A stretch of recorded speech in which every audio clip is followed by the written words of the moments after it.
Hi, and welcome back for day 2 of the Himalayan Club annual seminar. I hope you enjoyed the talks yesterday. We have more exciting sessions for you today. We begin with Natalie Berry, who is editor-in-chief of ukclimbing.com and also works as a freelance writer and translator. Natalie has over 20 years of climbing experience and is a former member of the GB climbing team. Natalie's work was listed among notable essays and literary non-fiction of 2019 in the Best American Essays 2020 anthology.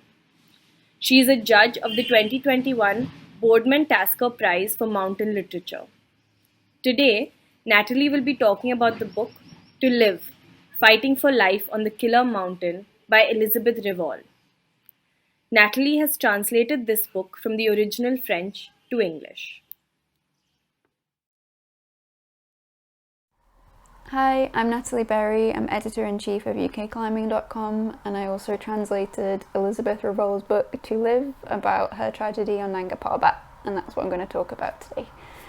So when I was asked to translate the book, I was quite nervous because I felt like I knew quite a bit of the story from the news. Like, Elizabeth's story was all over the internet. People were speculating about things. There were loads of rumours. So I knew one side of the story. So I was interested to see things from her own perspective, how things played out. But it's also a very personal and traumatic story. So having to put that into another language and translate Elizabeth's emotions and feelings into English accurately without losing any of the original meaning and emotion was quite a daunting task, but it was really well written and it was very gripping and intense. So in some ways that made it, slightly easier to translate because I just felt like I couldn't stop translating, and I translated it quite quickly.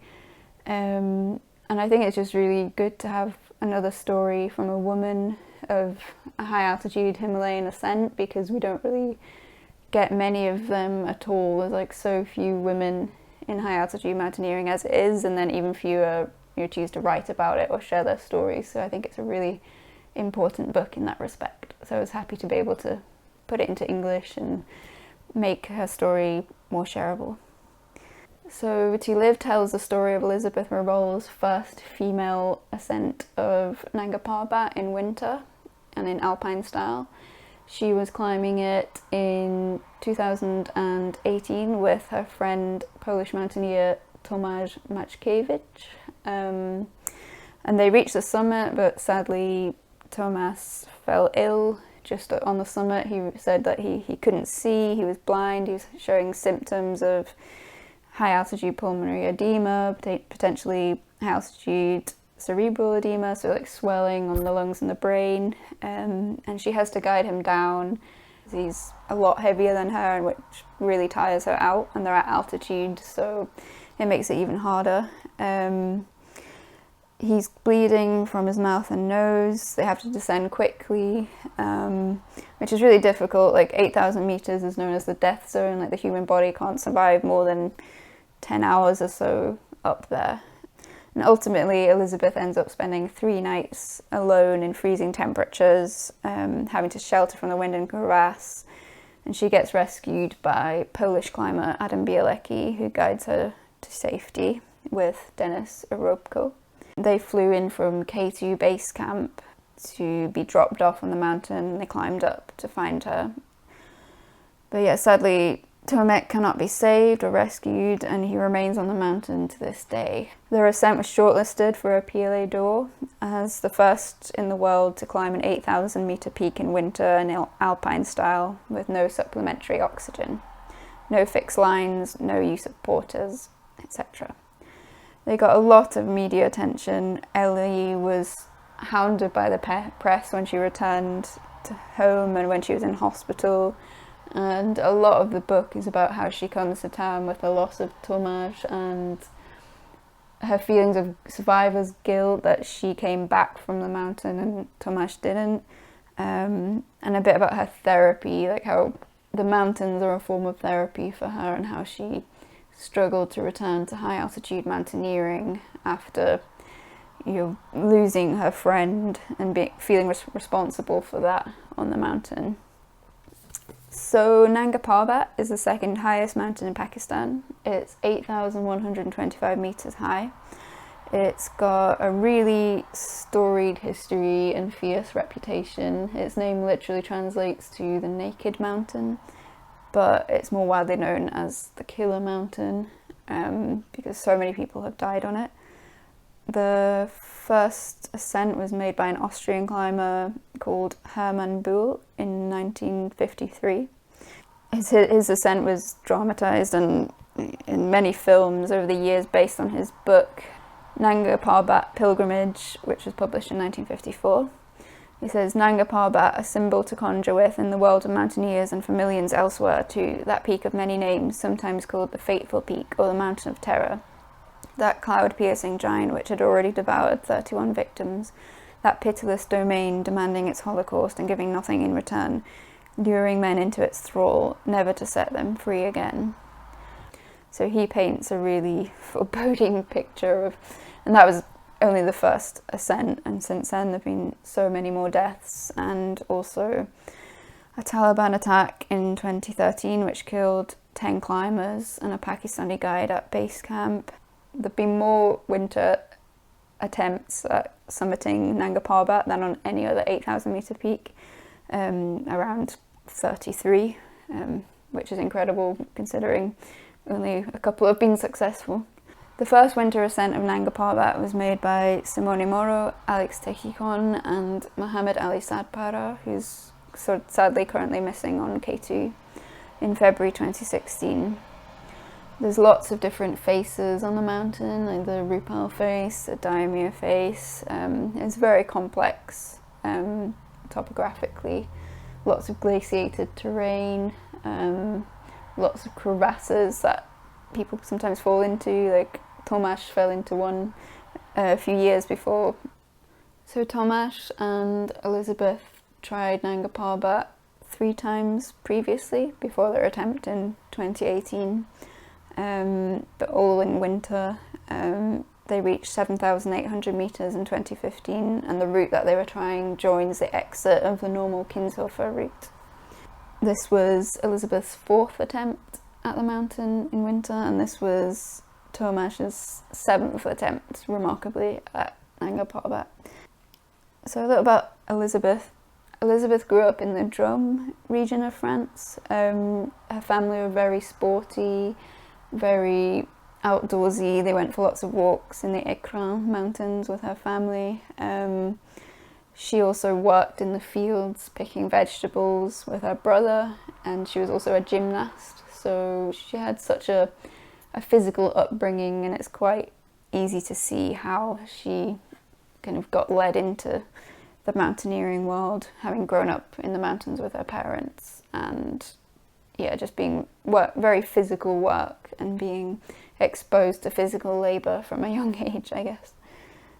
Élisabeth also used to sleep in her childhood bedroom below a poster of Everest, which clearly inspired her to climb. She writes, "All of a sudden, I find myself in my childhood bedroom in my parents' house. Each evening, my eyes were fixed on Everest, on the poster above my bed of the southwest face, at least."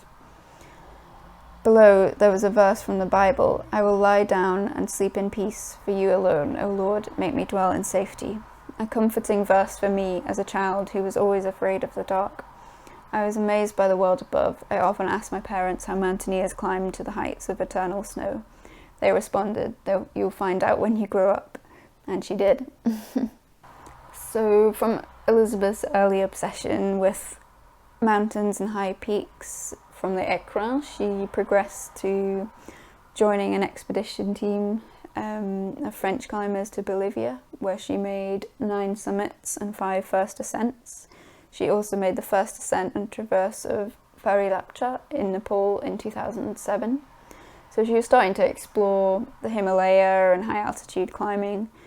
She was the first woman to link 3 8,000 metre peaks, so Broad Peak and Gasherbrum 1 and 2, in 2008 in just 16 days. And she did that solo and with no oxygen, no supplementary oxygen. Yeah, in 2009 on Annapurna East, she climbed a new route in alpine style on the southeast face, then a traverse from the east to the north. But sadly, on this trip, she lost her climbing partner, Martin Minarik, which absolutely devastated her. She didn't feel at that point that she could return to high altitude Himalayan mountaineering, and she turned to French mountains and got more into adventure racing, like ski mountaineering in the French mountains, in the Alps. She just didn't feel ready to return to the Himalaya just yet. But eventually she felt that she had to return to the Himalaya. She says, "But a life without mountains, without high altitude, is as unimaginable for me as life without my husband." So she felt that she needed the mountains in her life. She said, "Up there, I feel at home. I live singular, magical experiences that are complex to describe and share on my return. What I experience arises from a mysterious alchemy which I find difficult to put into words." So slowly but surely she returned to high altitude mountaineering in Kyrgyzstan and Tajikistan. She climbed Lhotse in 2017 with no oxygen and solo. She attempted Nanga Parbat in winter 3 times prior to this latest ascent. The Mummery Spur to 6,500 metres in 2013, the Diama Glacier route to 7,800 metres in 2015, and then again to 7,500 metres in 2016. So she was getting quite high each time, but hadn't quite summited Nanga just yet. And Elisabeth's climbing style and approach to expeditions and mountaineering is very organised. She's very strict and regimented in her preparation. She trained physically, she ate well, she was kind of like a finely tuned machine really. And on the mountain she's very fast paced. She likes to walk very quickly, climb very quickly, and spare no energy really. She says, "My heart has remained magnetised by these very high peaks where I lived magical moments, attaining a joy and contemplative state that is difficult to describe and share. My body adapts well to this environment. I quickly came to understand the discrepancy between what I am and what the media expect of a Himalayan mountaineer. Sensationalism, drama, records, superhuman mentality and physique. I don't belong in this show. I prefer reality." So she's not a typical heroic mountaineer. She doesn't fit the stereotype of like the macho high altitude peak bagger who, you know, shouts about their achievements and writes books. And well, she did write a book, but you know, you get the sense that she's writing this book more for herself and for therapy, for self care, rather than for promoting her own achievements. Really, she likes to keep herself to herself and just explore the mountains in her own way and not be influenced by the media and what sponsors and people think of her, which is a very refreshing take on mountaineering, I think. Tomek Maczkiewicz, he was born in Poland. He was living in Ireland before he went to Nanga. He had 3 children. He was working as a car mechanic in Ireland. So coming from Poland, where there's a long history of making the first winter ascents of 8,000 metre peaks. So the Polish climbers or teams that include Polish climbers, have claimed 10 of the 14 first winter ascents on 8,000ers. Tomek was really inspired by mountaineering history in Poland, and he was especially inspired by Jerzy Kukuczka, another Polish free spirit with an obsession almost with winter mountaineering. He was a bit of a free spirit as far as Elisabeth and other people describe him. He felt emotions very strongly. You could say he was a bit of a sensation seeker. He had some problems with drugs and kind of fell in and out of rehab, and you get the sense that for him, in a similar way to Elisabeth, the mountains were an escape for him from day-to-day life and routine, and kind of helped him to understand the world in his own way. He made a traverse of Mount Logan in 2009 and summited Kunchang Kangri, which is 7,010 meters. But generally, he learned mountaineering on the job. He learned mountaineering by climbing Nanga Parbat. He didn't go through the conventional Polish school of, learning in the Tatras and going on mountaineering courses. He just kind of threw himself at Nanga Parbat and tried to learn on the mountain, and he spent 4 nights alone on Nanga Parbat and 21 days above base camp. He just seemed to feel a real affinity with Nanga. He talked about fairy, which is a kind of mythical presence that local people believe is on Nanga Parbat. He believed and kind of felt like he could communicate with fairy. It was almost like he was possessed by this mountain, or sometimes felt possessed by fairy. There was one time when he was alone on the mountain and he heard this voice saying, "I want you," and then this slab avalanche triggered just beside him, but luckily didn't catch him. But yeah, he just felt this really strong presence on Nanga Parbat, and he's told the press in the past that Nanga Parbat won't leave me alone. He talks about fairy. He says, "She's a goddess who either welcomes or rejects you. You must not see her face in a dream, otherwise you will die on the mountain." So he felt very connected to this spirit on the mountain. Elisabeth's quite skeptical. She says something like, "Oh, I think it's just something that men make up in fear." They make up this, they fabricate a spirit on the mountain to believe in when they're scared. His nickname is Czapkins, which in Polish means like hat or cap, like a trucker's cap, because he used to always wear a cap like that. Tomek's climbing style compared to Elisabeth is quite different. He's more slow and steady, kind of like a tractor, Elisabeth calls him.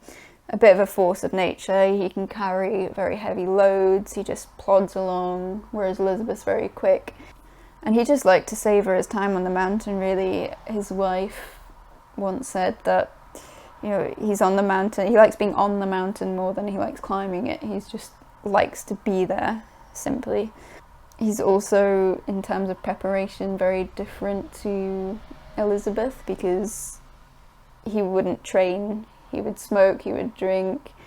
He didn't really believe in training in the same way that Elisabeth did. He'd kind of turn up at base camp and he'd have good mental fortitude, but physically he wouldn't really have prepared in any way at all. So in a lot of ways, Elisabeth and Tomasz are very different, but they're a good pairing. Elisabeth talks about it as being as an attraction of opposites. Physically, emotionally, like Tomek is very impulsive, Ellie is more reserved and likes to think about things. She likes having weather forecasts, whereas Tomasz doesn't care about the weather forecasts, he just likes to play it by ear. He also doesn't care that much about keeping in touch with his family at home, like his wife, whereas Elisabeth says, like talking about her husband, "I would subject him to the anguish of being the one who waits knowing nothing while being able to imagine everything." So Elisabeth likes to keep her husband updated via messages and in reach daily, likes to comfort him, to tell him that she's fine, whereas Tomek doesn't feel the need to update his wife every day, and Elisabeth can't understand that. So in 2016, the year that the first winter ascent was made by Simone Moro and his team, Tomasz had a bit of a confrontation with Simone. We don't know the exact details, but Tomasz refused to believe that Simone had reached the summit, he felt like he had lied, and you get the impression that Tomasz was just a bit jealous and bitter that the first ascent had been taken away from him. And they had this confrontation at base camp in 2016, which really embittered Tomek. It wasn't very pleasant. And I think in that year, she said she felt really competitive, like there was a really competitive atmosphere. After his confrontation with Simone, Tomek felt like he wanted revenge of some sort on Simone. He wanted to climb Nanga, and Élisabeth writes that he wanted revenge on the failure of 2016, a balm for the wound of his stolen summit, for the humiliating and hurtful criticism he'd been subjected to. And Élisabeth didn't enjoy the atmosphere of 2016. She felt like it was too competitive. For example, Tamara Lunga, Simone's partner, was almost also vying for the first female winter ascent of Nanga Parbat, and everyone was just trying to pit against one another for the first ascent, and that wasn't really true to Élisabeth's nature. She didn't like it, she felt uncomfortable, there were too many people. So they returned in 2018. They had a slightly different base camp, it was slightly lower, and Tomek, Élisabeth could tell that his mood was very different.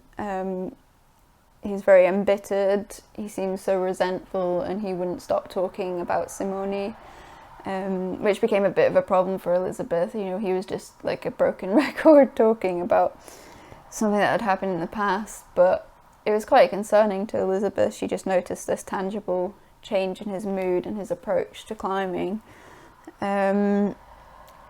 And they both wanted to climb different routes. When they reached a certain point on the mountain, Tomek wanted to make it slightly more complicated by going via the north summit, so just making a longer route and then going on to the true summit of Nanga Parbat, whereas Élisabeth didn't want to do that. She felt like that was much harder and too risky, and we should just go via the route that they had initially planned to do. Eventually they came to a compromise because Tomek was suggesting that they went off separately, but Élisabeth didn't feel safe doing that. So they reached the summit, and their route kind of follows between the two lines on the diagram here, up to the Bazin Hollow, and then straight up the finish of the Kinshofer normal route to the summit at 8,125 metres. So they reach the summit, and you'd expect there to be lots of celebration. Élisabeth's saying yes, Tomek. He's quite far behind her because he's so much slower and kind of plodding along at his own pace. This is when Tomek says, "I can't see." Élisabeth starts to get really anxious. She says she's retching and shaking. She realises that he's seriously ill and they need to get down as quickly as possible. And she writes in the book, "Today, what hurts me most when I think back to this moment is that Tomek wasn't able to see this summit he wanted so much. It was as though this grail was forbidden to him."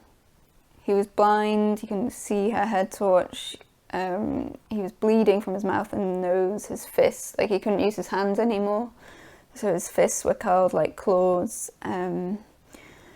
So she suspects that he has the symptoms of high altitude pulmonary edema or high altitude cerebral edema. She gives him the dexamethasone drug, which has been used in treating COVID symptoms recently.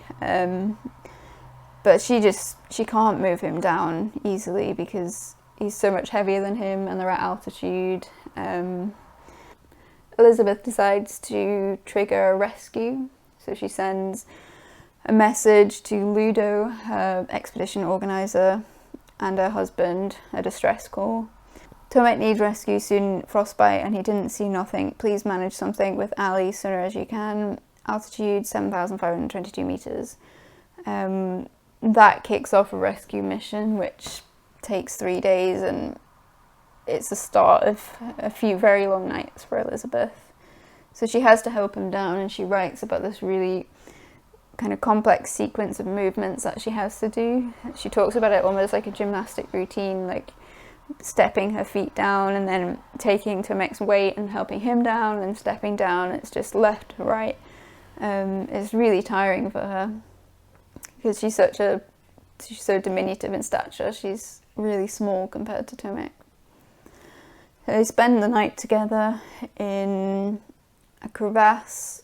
They try to shield from the wind because remember the temperatures are about anywhere from -40 to -60 degrees Celsius, really high winds at the top of Nanga Parbat. They're at an altitude of around 7,300 meters, where they stop and shield.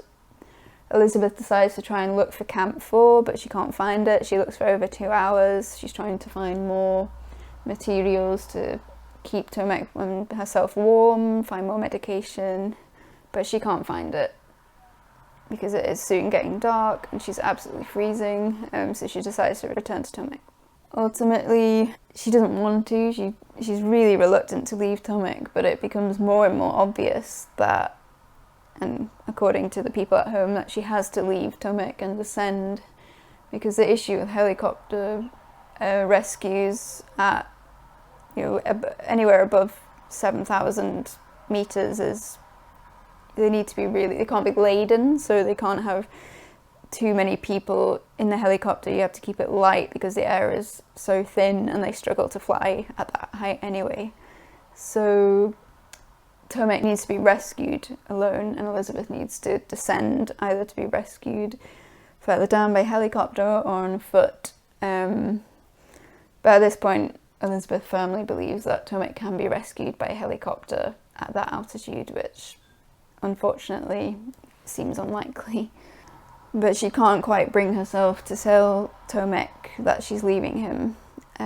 She just says, I speak to Tomek, I explain to him that I'm leaving to look for Camp 4. Don't worry, Tomek, the helicopter rescue is coming in a few hours. So she doesn't tell him she's leaving indefinitely for base camp or to be rescued. She says she's going to look for Camp 4 again. And Tomek answers, yes, Ellie, that's the solution. I'm cold, I want to rest. And that's the last words that he says to her. She writes, now I have to live with this last image of him, his hoarse voice and the parting hope that I gave him. There are a lot of questions as to which route Élisabeth should descend by. There's the Kinshofer route is suggested because there's no crevasses between Camp 3 and Camp 4, and if she's on her own, obviously crevasses are a much bigger risk because she doesn't have someone to arrest her fall. She's not roped up to someone. She could fall in and then be in serious trouble. So she starts to descend reluctantly, but she knows she has to do it ultimately. She says, I'm caught between reason, along with Ludo telling me to stay here, and the desire to climb back up to Tomek. I reread the message. The helicopters will arrive tomorrow around noon. If I go back to Tomek, will I have time to come back down by midday tomorrow? But it's late. My head torches run out of battery. I risk getting lost. I want to join Tom, but my conscience pins me down here. Ludo implores me not to go back up. In the end, I dissuade myself from doing it, but a terrible feeling of guilt overwhelms me again. So she descends to about 6,800 meters, which is still really high up and really cold, and this is the start of 3 nights and 4 long days which she spends on the mountain in a crevasse or descending. And she starts to reflect on why she came back to Nanga Parbat when so many things seemed wrong since 2016, when Tomek didn't seem in the right mood and when she didn't particularly feel that motivated to go back. She writes, Tom and I were tired of coming back to this mountain. Nothing, or very little, was still unknown. We examined the question from all sides. For us, the only thing missing was the summit. Was it important? The only positive answer I can offer is finish my 8,000 meter winter project in alpine style. Find answers to all the questions posed by this type of ascent, so that I never regret not having pursued my dream. To be able to move on today, that seems ridiculous. So that's Élisabeth commenting, her future self commenting on her past self. She wanted to finish off this project But as much as she didn't particularly want to climb Nanga Parbat again, she felt like she had unfinished business. And also she talks about the fact how like Tomek tried to climb some other mountains. He tried to arrange funds for like Gasherbrum and different peaks, but because everyone was so invested in his story with Nanga Parbat, ultimately he couldn't raise enough funds through crowdfunding for any other peaks, so he ended up back on Nanga Parbat. And for Élisabeth, it was the easiest option, just to partner up with him again. There's so much suspense in this section of the book. She's waiting, the helicopters aren't coming, the weather's getting worse. Élisabeth doesn't understand why it's taking so long, and it's quite normal for some rescues to take a long time because there's so much bureaucracy and funds have to be transferred, and there's a lot of communications going on behind the scenes, and Élisabeth isn't privy to it, and she's just getting so stressed waiting alone, as you can imagine, in the dark in a freezing crevasse. She gets to such a bad state that she starts hallucinating. She hallucinates that an old woman asks her to take her boot off in exchange for tea. So she gets a hot cup of tea, but she has to take her mountaineering boot off, which is a terrible idea, of course, but she takes it off and almost loses her shoe in a crevasse. Like, it lands on her front point, and luckily she's able to recover it, but she's spent hours without anything on her foot, and her foot is frozen solid. You get a real sense of time passing. She's just whiling away the time, hallucinating and trying to think about what's happening. She's just trying not to think about Tomek. Well, she can't. She's thinking about Tomek, but she's trying not to think of the worst. She says, "I prefer to run towards life rather than wait for death to come to me, even though I don't stop to think about death and have never given it a thought until now." Eventually, she gets fed up waiting.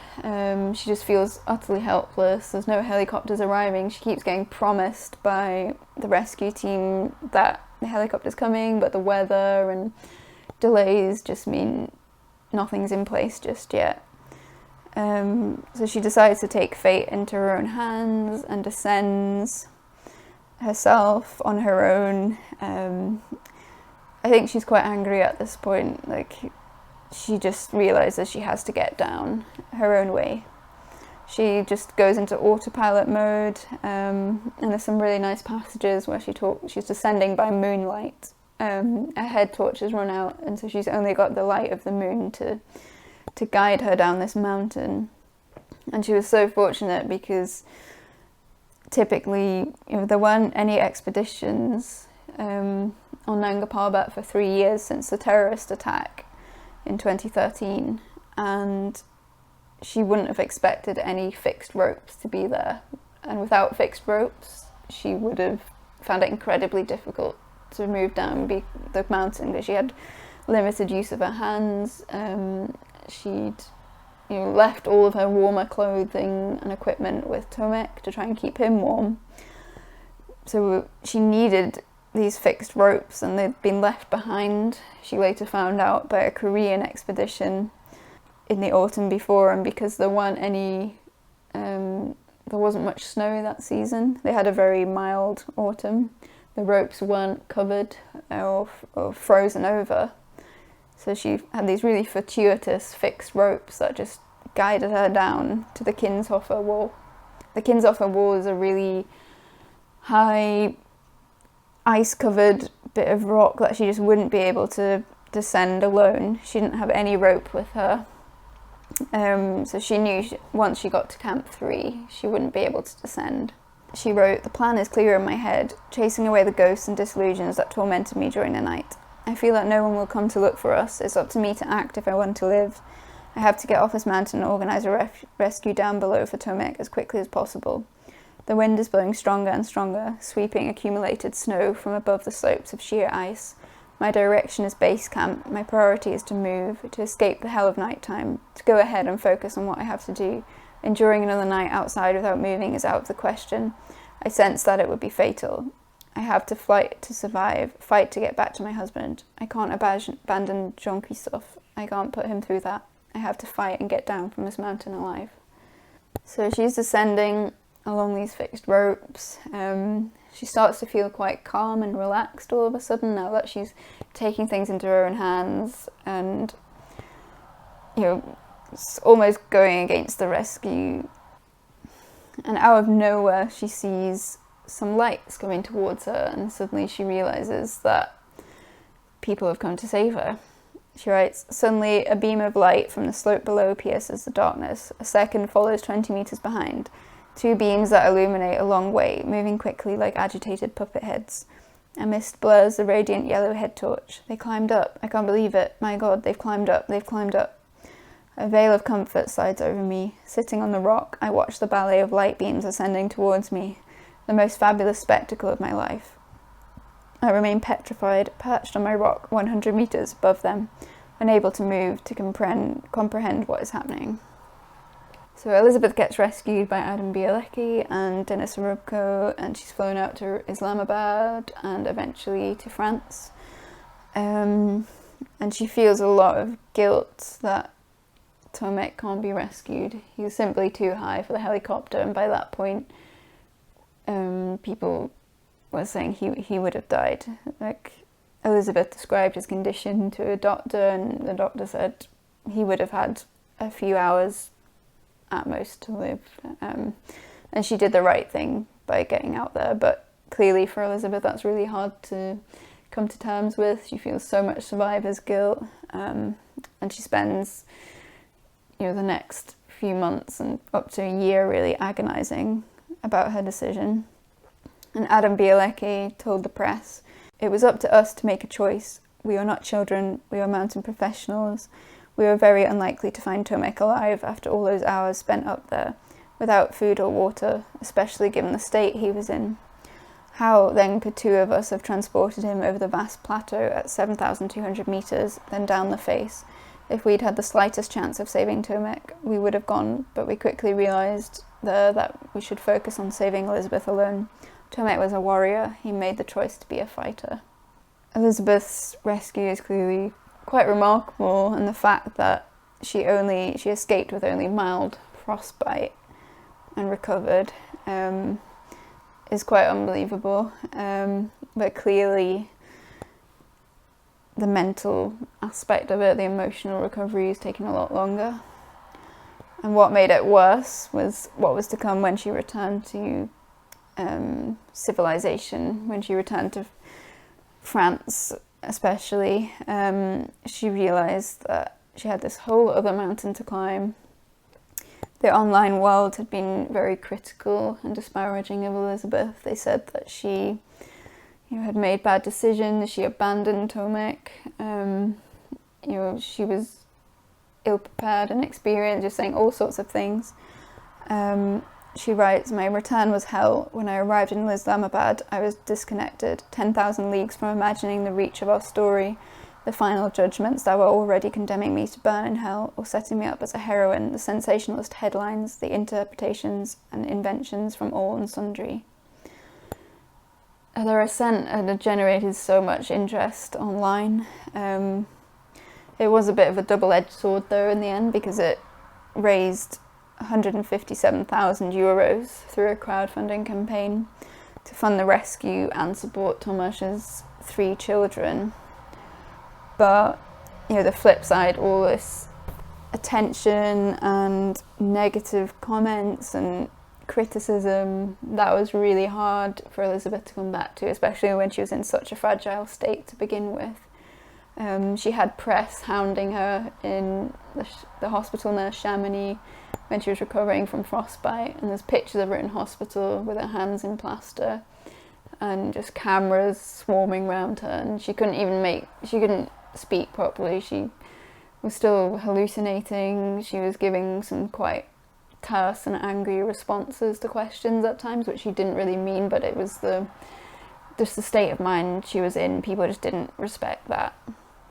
So it took Élisabeth, she talks about, say, like a year to recover emotionally from all the trauma, and which she still has to deal with. But she talks about talking to Catherine d'Estaval, another famous French mountaineer. She finds it really useful to talk to her about loss in the mountains and the decisions that she makes. She goes to therapy, and clearly writing this book was another kind of outlet for her to put her story down in words. And unfortunately, in 2019, she was thrown back into it all again, because when Tom Ballard and Daniele Nardi, who Elisabeth had climbed with on Nanga Parbat before, they died on Nanga Parbat, believed to be in an avalanche. They were missing for many days before they were found. She was on the other side of the rescue.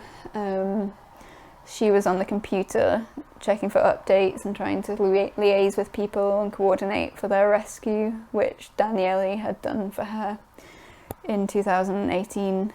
And she understood through that, like, how interest was generated and how people would just jump to conclusions without fully understanding the situation or being there. And that kind of plunged her back into the hell that she'd been into. I think it was really difficult for her to come to terms with, but at the same time gave her an insight into what it had been like for her team and her husband and her family to be, worrying about her on the mountain. She writes a lot about her motivations for mountaineering, like, why do I keep going back when I keep losing people? Like, she'd lost Martin Minarik, Tomasz, and then Daniele Nardi. She writes, I don't go up there to fight. I hate warrior analogies for mountaineering, like the dramatic stories of mountaineers in distress. I go up there to live life fully, my life.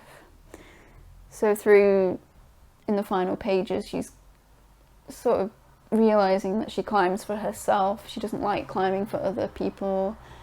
And she really struggles with the idea of going back up into the mountains with another person, feeling responsible for them, but also I feel like she wants to make sure that she's climbing for her own reasons and she's not getting too caught up in other people's ambitions. Like, there is a sense that she did get a bit embroiled in Tomek's obsession with Nanga. She says, maybe I was my own worst danger, my own worst enemy sometimes, too locked into my projects, advancing with blinkers fixed on my goals and those alone, tirelessly shaping my body, bending it over backwards without showing much respect for it, eager to satisfy my desires above all, fearing eternal regret if I failed to fulfill my dreams, living in the past, what I did, and the future, what I want to do and were, but neglecting the here and now, the present. What am I going through right now? What are my feelings? So at the end of the book, she starts the book and finishes the book on climbing Everest, Lhotse and Manaslu. She's climbing solo and with oxygen. She doesn't feel the need to prove herself. She's not out to compete against anyone. She's just climbing with it through her own means and for her own desires. She talks about it as being a kind of spiritual and emotional rebirth of kinds. She's not responsible for anyone else, and she's just closing the loop on what happened on her tragedy on Nanga Parbat. So she's come to terms with it relatively successfully, but in an interview I asked her whether she could find any solace or any kind of happiness in the fact that they both summited Nanga Parbat, and she said talking about Nanga is still suffering. So for Elisabeth, Nanga isn't something to celebrate. I think Thomas's death definitely overshadows that summit, and as much as she could be happy about the fact that they summited, it's still a really dark aspect of her history, I think. And it is a really impressive ascent, and it's just a shame that what came after it, with all the criticism and arguments and nasty comments online, I think that just exacerbated things. So that's why I think to live, for Élisabeth to put her story down in her own words and present her side of the story, what actually happened, is really important. So to finish, I'd just like to read out an answer that Élisabeth gave me in an interview. I asked her why the title of the book was called Vivre, or To Live. And she said, "To live, it echoes the hope of life that always accompanied me during those 3 days of survival on Nanga Parbat. If I had thought about death, I might not be here today. Some mountain stories of my childhood seemed warlike to me, so despite the tragedy, the title would never have had words like conquerors, combat, death, etc. To live because after Nanga Parbat, life came back thanks to Everest, and today I'm no longer in survival, but living. To live because I have always wanted to write something optimistic about mountains and mountaineering, and this was one of the conditions for me to write this book. So that's why, despite the drama, it begins and ends with Everest, and it talks about emotions. To live because life is not a long, calm river, and I accept the various emotional stages it has taken me through. Sometimes love, pain, questions, doubts, fears, challenges, in short, the whole range of human feelings of life. To live because for me the mountains have always been the most beautiful school of life.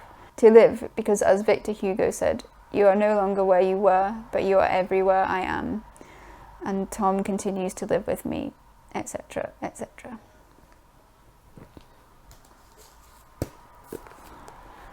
So I hope you enjoyed the talk. Thank you very much. To Live is available from Vertebrate Publishing. I hope you enjoy it. I think it's a really important book, especially, as I said, because there's so few women writing about mountaineering ascents. Thank you. I hope you enjoy the rest of the seminar.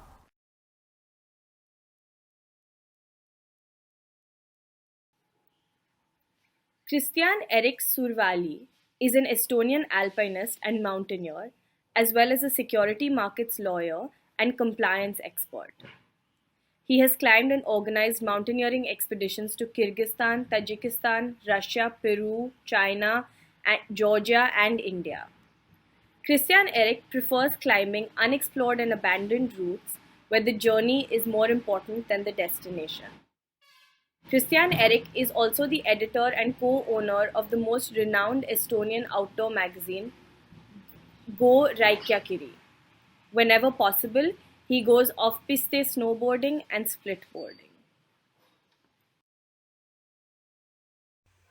Hello, my name is Kristjan-Erik Suurväli, and I will give today for you a small video talk show about our expedition to Eastern Karakoram in India in year 2018, when we made our aim to climb a unclimbed mountains in southeast Shukpa and Kunchang Kangri range. We then identified one particular mountain with height 6,700 feet 1 meters, and also had a subsidiary sort of aims, if possible, to climb several 6,000 meter mountains, but it didn't happen like that. And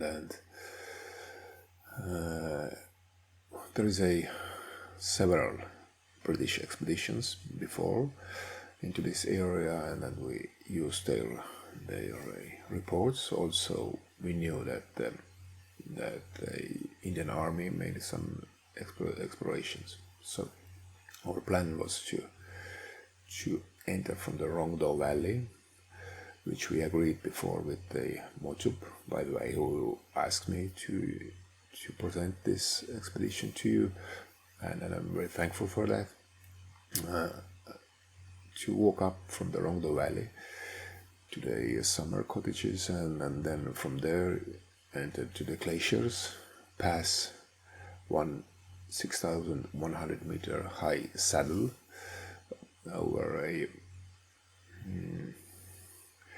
Phurdukpo glacier, down from there to the base camp, which was 4,300 meters about, and then from there already to the mountain.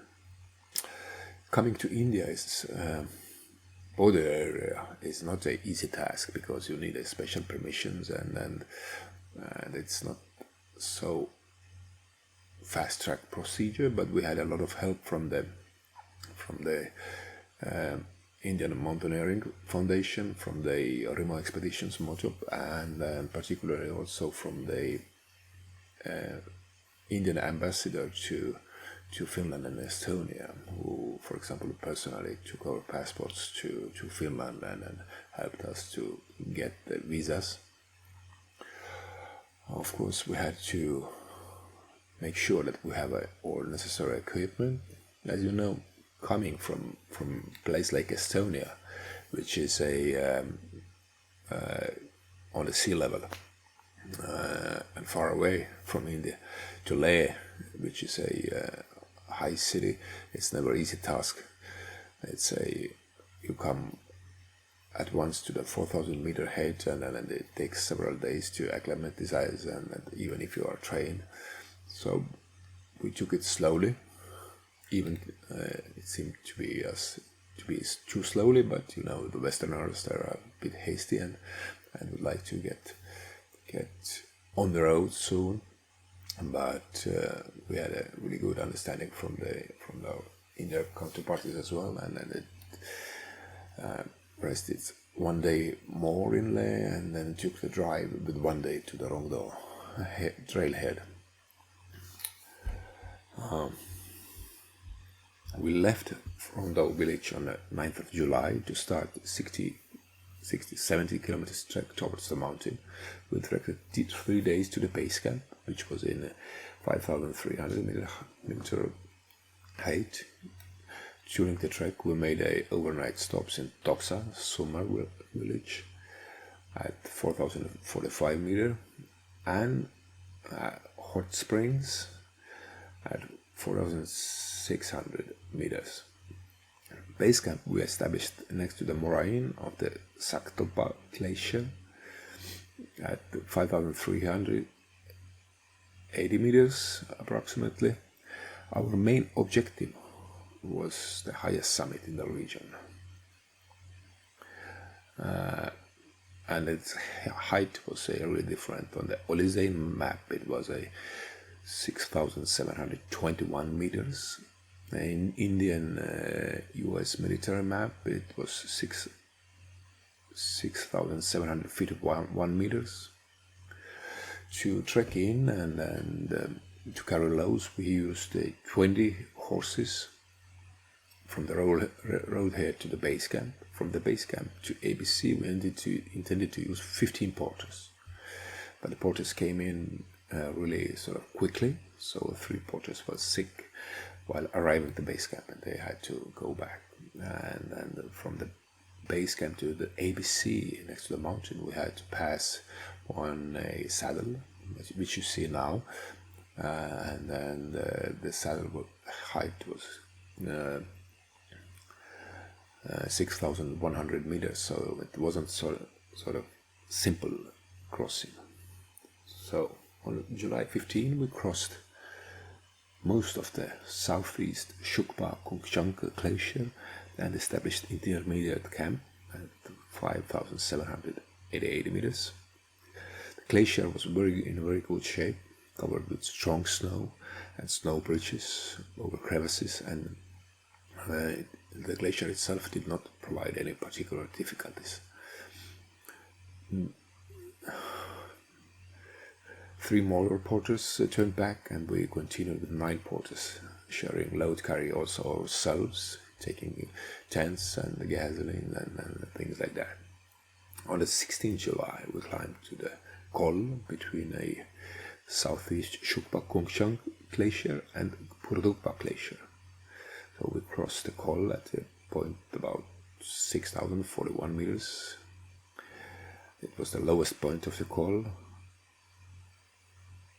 On the maps it was a 5,980 meters, but the col itself was heavily corniced and crevassed from the north side, so we had to climb a bit up and find a suitable point to make a 150 meter rappel.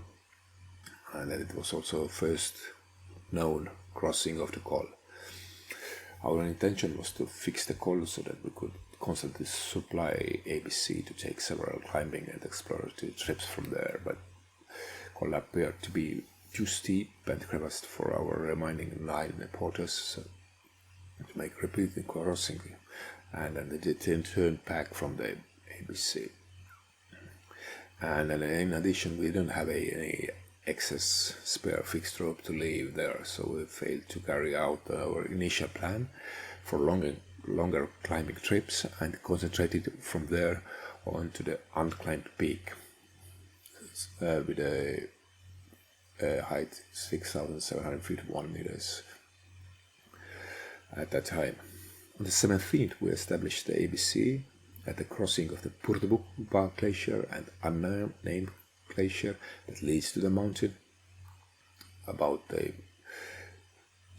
4,900 meters. ABC was next to the river, the windy and sandy spot, so we named it ourselves as a windy corner.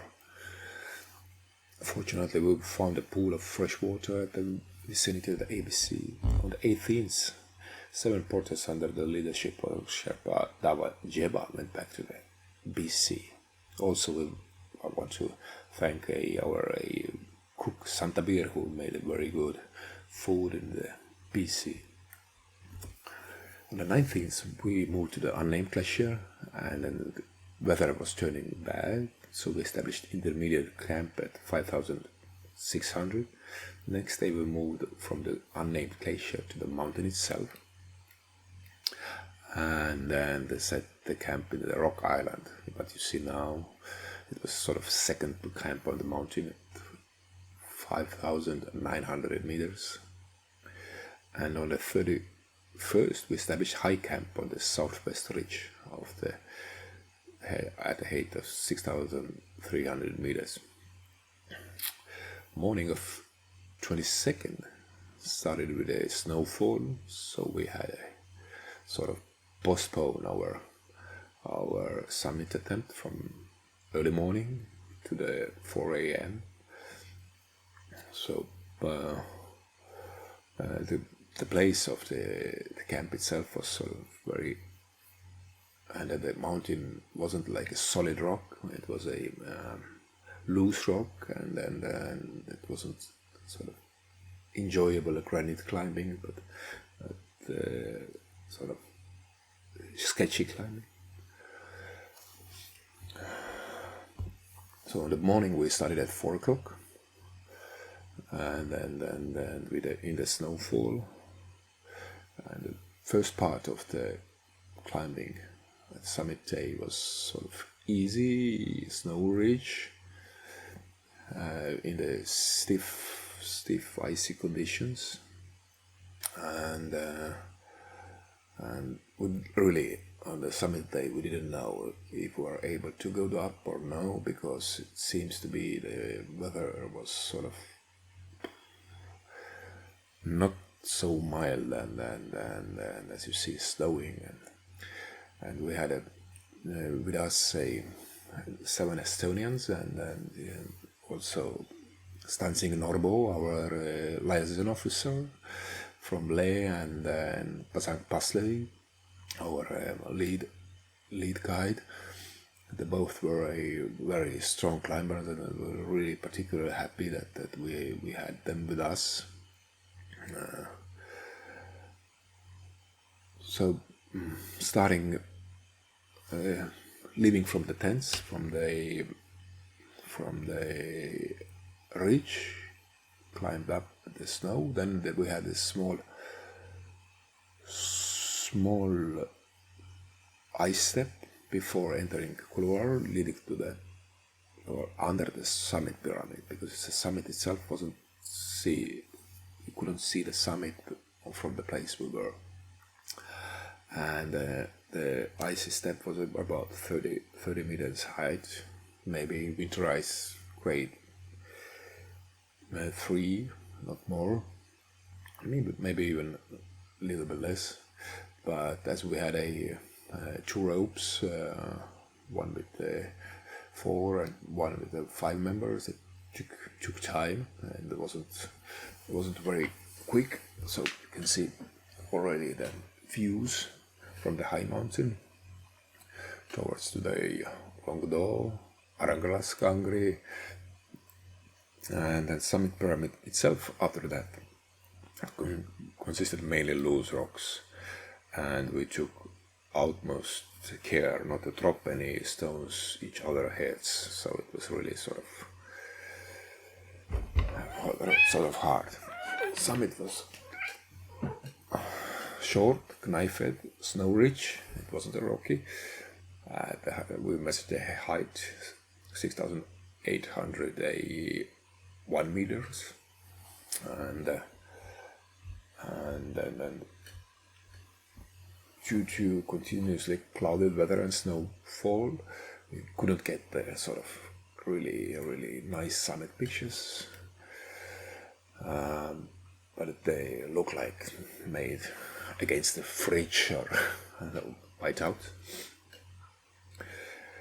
And the descent from the summit, we thought we'll not have time to, perhaps we should climb down or rappel down, and then when rappelling we made 2 parallel rappels to make it safer to go down, because the rock was very loose and we were afraid to have something against our heads.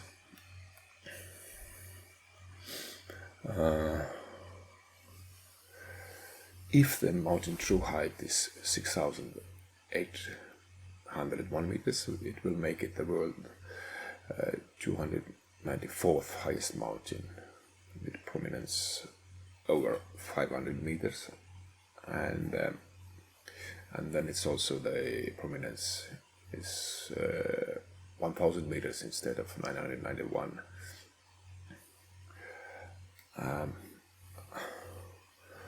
On the Google map, mountain is named Kunchang Kangri.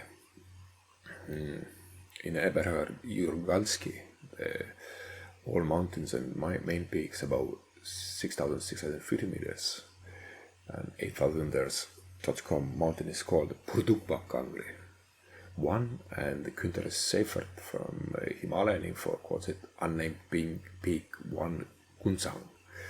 The mountain encyclopedia lists it as a Mandaltang I, and then therefore it's not sure that the mountain has common name, nor has it been correctly measured before. So we took liberty to call the mountain Rangstong Kayatok, which means in Tibetan or Ladakhi 100 years of independence, and it's sort of because the Estonian Republic got 100 years old in the year 2018, so we took a liberty to name the mountain in local language to have a sort of something common with India, Ladakh and then Estonian. Perhaps you don't know, Estonia is a small country with 1.5 million people next to the Baltic Sea. And then our highest mountain is 318 meters above the sea level, so it's not very high. And yes, that's about it for my presentation today. There is a lot of mountains to explore, and I would like to thank Motup and the Himalayan Club inviting me to speak. Thank you.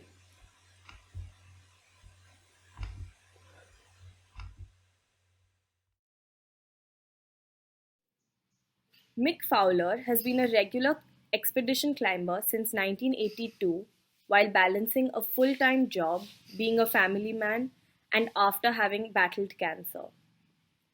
Mick specializes in technically challenging, eye-catching lines on peaks between 6,000 and 7,000 meters. His first ascents now include celebrated lines in Peru, India, Yukon, Tibet, China, Nepal, Russia, and Pakistan.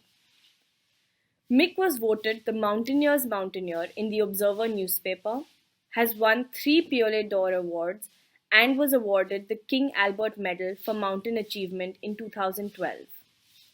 He has written 4 books about his climbs, which have won several literary awards. Today, Mick will talk about Sersank and his friendship with Victor Saunders. He presented a version of this talk at the 2017 annual seminar, but it was so enjoyable, so here we go again.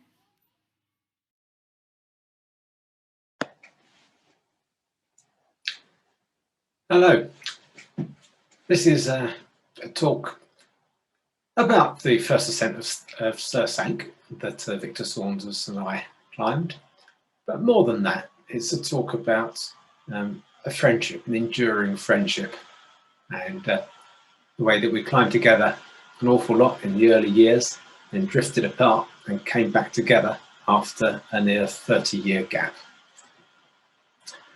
Now, we first met back in 1976, perhaps 1977 in Chamonix. And I remember Victor questioned me an awful lot about a climb that I'd just done. And I did write afterwards that I found him to be an irritating little squirt. Whereas Victor, obviously thinking that I was uncommunicative and not interested in his questions, referred to me as, I think, an arrogant person. Anyway, after that rather inauspicious start, we realised that we both lived in the same town, we both lived in London, and we were both associated with the North London Club. And gradually we realised that we liked the same sort of unusual climbing that a lot of other climbers are not very keen on.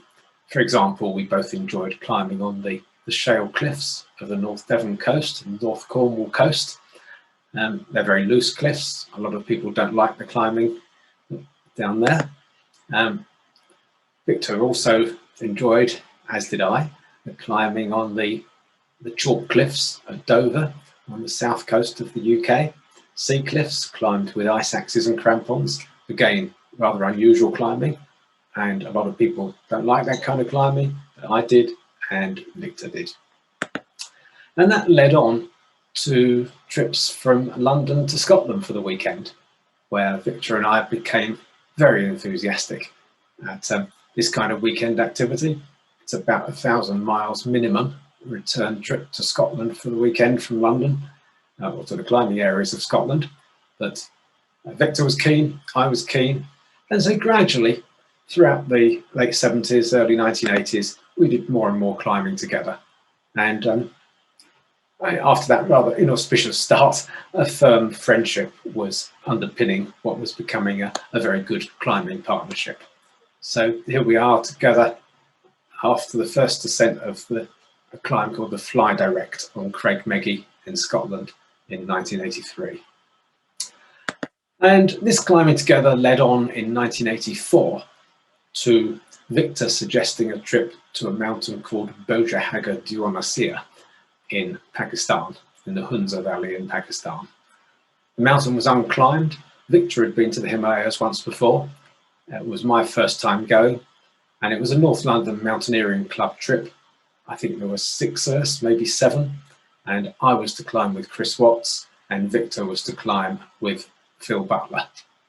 So we're on the same trip, but we were not climbing with each other. And for me, the trip was a disaster, really. It was a really interesting introduction to the Himalaya. I was climbing with Chris Watts, who managed to fall off of this bivouac ledge in the night, ended up dangling free above the slope below.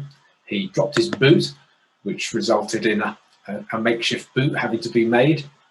We retreated all the way back down the mountain, went all the way back up again, decided we were so unacclimatized, we went all the way back down again, and we didn't do any technical climbing at all. In fact, Chris and I never actually tied onto the rope. Victor was slightly more successful. I'm not sure that they ever tied onto the rope, but they did get to about 6,800 meters before potential frostbite for Phil forced them to come back down. And at the same time as we were there was a walking club from Hiroshima who fixed 5,000 meters of rope and walked very strongly to the summit of the mountain and made the first ascent. So us technical mountaineers from the UK returned home with our tails very firmly between our legs. And I didn't think that I would ever go back to the Himalaya again. But it was Victor who persuaded me to. And in 1986, he showed me this photograph taken from high up on Bojahanga. And he said, look at this buttress in the background. And he convinced me that maybe we would be able to climb better on steep technical ground at altitude than we had managed to on walking ground at altitude on Bojahanga. And so the mountain was called Spantic, and so the North London expedition to Spantic came into being in 1987. And on this one, Victor and I were to climb together. I think there were 7 people altogether, but we're all climbing very much as separate teams of 2 or 3. And Victor and I had teamed up with an effort to try and climb this wonderful buttress. And it was one of those very, very special trips where the weather was very bad to begin with. We spent a lot of time waiting for reasonable weather to come in. The climbing conditions were not very good, but eventually we got underway. It was the first time that we'd taken on something this big. Obviously for me, the first time I'd actually tied onto the rope in the Himalaya. And gradually, over a period of 4 days, we climbed the upper part of the pillar of Spantic. I think it was 6 days from base camp to the top of the pillar itself. It's just the final pitch there under the final ice ear. And from there, another day up to the summit. So there will be 4, 5, 6, probably 7 days from base camp to actually get to the summit. And it was a first 7,000 meter peak for both of us. And you know, an enduring happy memory, I know, for both of us as well. Now, back down to base camp, you know, lots of retrospective pleasure. There we are with our wonderful cook, Rajab. So that was, I think, for me, at least, speaking for myself, it was the start of a bit of an obsession with Himalayan climbing. And I thought, if there are unclimbed buttresses like this in such easily accessible places as Hunza, then there must be some wonderful objectives throughout the Himalaya. But as it happened, we moved apart and didn't, I say we saw each other every now and then, but we didn't climb together for what would be another 29 years. And Victor decided that his job as an architect in London was not for him, and that he was going to become a mountain guide. So he moved to Chamonix and became a mountain guide and got very into his commercial mountaineering as his job. So he's guided clients to the summit of Everest 6 times now, and that's actually going to the summit with the client. He's done lots and lots of other commercial expeditions, but unlike a lot of people, Victor, or a lot of guides, Victor has managed to retain the enthusiasm for his own personal climbing as well. So he's done an awful lot of his own climbing over the years as well. So Victor moved towards a career in mountaineering, whereas I decided to stick with my career, if you want to call it that, in the tax office, and juggle life as best I could from there, doing my climbing expeditions in my holidays and juggling my time off between family and climbing. So the sort of climbs that I took part in were on lower mountains, all of them between 6,000 and 7,000 meters, while Victor was operating right the way up to the summit of Everest. So the sort of climbs that I was doing were, say, 1993 here was the first ascent of Sherikishtwar in India. Then 1999 with Steve Sustad, the first ascent of the Arwar Tower in India. And in 2012 with Paul Ramsden and the Prow of Shiva, again in India. And then 2013, Kishtwar Kailash, the first ascent of Kishtwar Kailash with Paul Ramsden again. And then in 2015, the first ascent of Gavding in West Nepal, again with Paul Ramsden. So they were the sort of climbs that I was doing while Victor was largely involved in his commercial mountaineering, but also doing a lot of interesting climbing as well. And then what happened in 2015, just after my climb on Gavding with Paul Ramsden, and Erik Revol, who's a friend of Victor's, or a friend of mine now as well, in Chamonix, he was very intrigued by our very differing personalities. I think Victor's a very thoughtful, extremely intelligent, very well read, and Gordonston educated chap, whereas I'm a much more sort of straightforward and simplistic individual. And Erik thought that our conflicting characters were very much reflected in our writing, and he thought that it would be an interesting idea to draw together the text from some of my books and from some of Victor's books and publish them in one volume. And I have to be honest, I thought it was a useless idea, a rubbish idea. But it actually went on to win a fairly major prize, the Grand Prix in the Passy Book Festival in France. So what do I know? Clearly I know nothing whatsoever about literary work. Anyway, working on the book obviously brought Victor and I back together again. And we, reminiscing, we realised, of course, we still share very much the same enthusiasm for things interesting and unusual, whether it might be donkeys being lifted in the air, whether it might be overloaded vehicles in rather tricky spots, whether it might be people trying to persuade us to send our postcards home by parrot post. I always regret that I didn't try and send at least one postcard home by parrot post. Or, as here, a beard salesman trying to sell a stick-on beard to my wife outside the Red Fort in Delhi, where the temperature was maybe 40 degrees. And not only did Victor and I smile at all of these experiences and want to enjoy more, we also said we must do a climb together. And so after a bit of research, we chose this mountain Sersank. A friend of ours, Martin Moran, kindly supplied this photograph, and Victor and I felt that there was a good line up the left-hand side of the face and the buttress leading to the top. The highest point of Sersank had not been climbed. And so in 2016, the year after I'd been on Gavding with Paul Ramsden, out we went to the Pangi Valley area of India.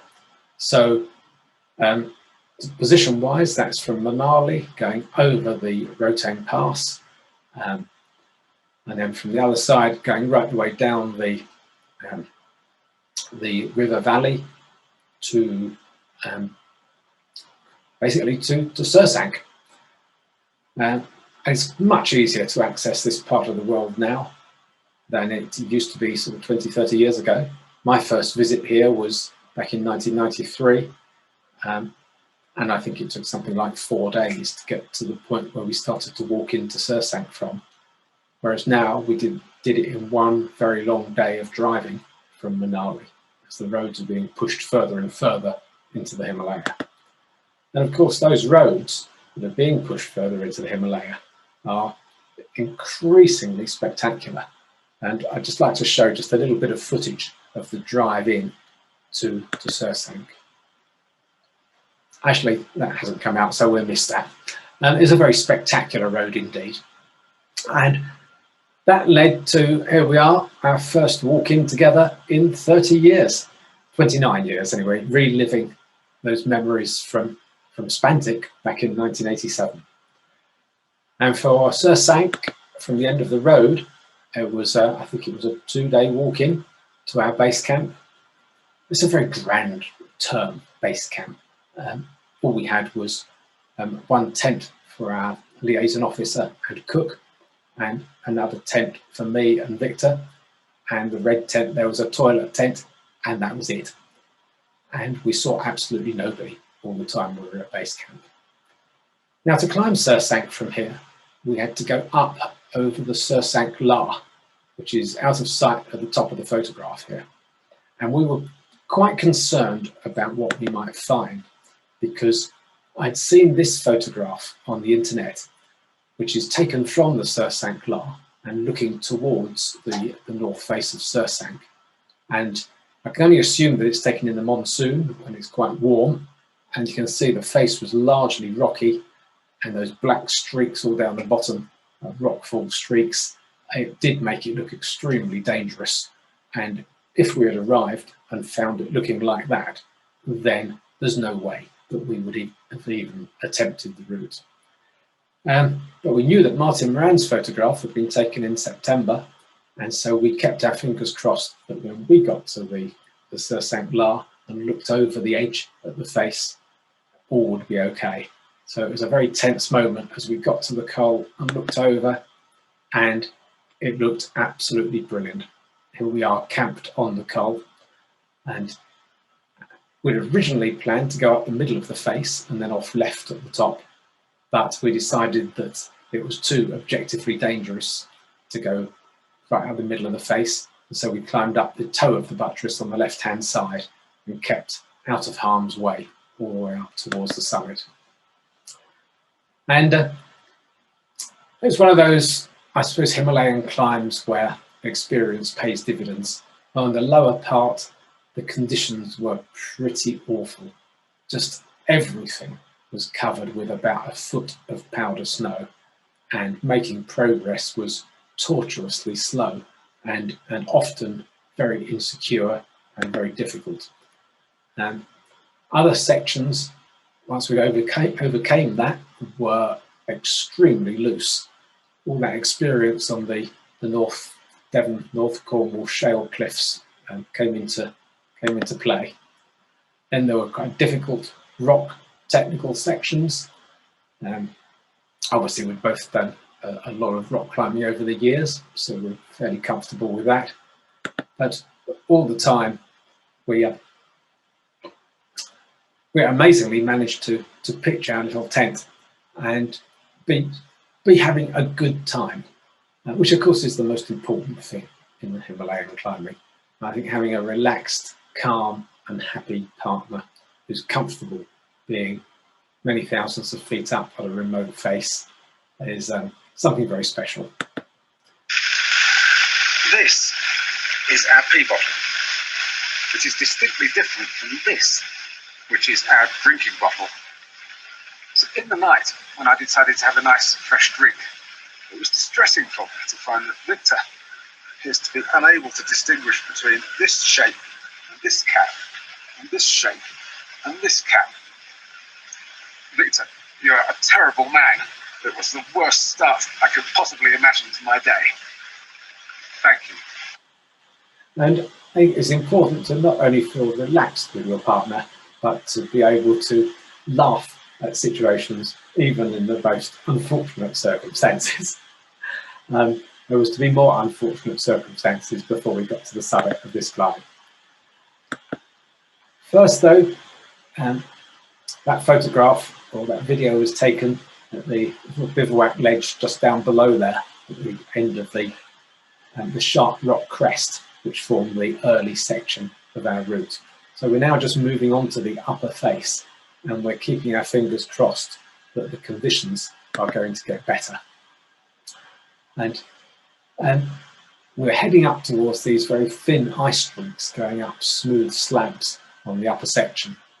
And we had guessed that it would be steep enough up here for the new snow that had plastered everything lower down to not have stuck onto the face and to have polished the ice that was there and made it firm and easier to climb.